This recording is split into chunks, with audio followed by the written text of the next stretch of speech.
पानी का मामला सेनेट में गर्मा गर्म बहस। पीपल्स पार्टी की सेनेटर शहरी रहमान बोली, क्या सिंध के लोगों का हक नहीं कि वो पानी मांगे? सिंध में ज़मीनें बंजर हो रही हैं। नून लीगी सेनेटर इरफान सिद्दीकी ने जवाब दिया कि सिंध को पंजाब की नहरों पर एतराज़ नहीं होना चाहिए। पंजाब ने अपने हिस्से के पानी से नहरें निकाली, किसी का हक नहीं मारा। वफाकी वज़ीर कानून आसिम नज़ीर तारा ने कहा कि हुकूमत किसी इदारे के मामले में मुदाखलत नहीं करती।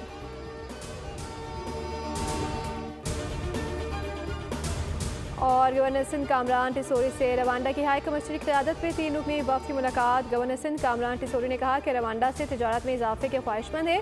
दोनों मालिक की कारोबारी बरादरी के दरमियान मुतवातिर बातचीत हो चैन है। हाई कमिश्नर ने उम्मीद की घंटी, रोशन ड्राइवर और IT मार्की का दौरा भी किया। गवर्नर इनिशिएटिव के तहत जारी मनसूबे काबिल तकलीद हैं।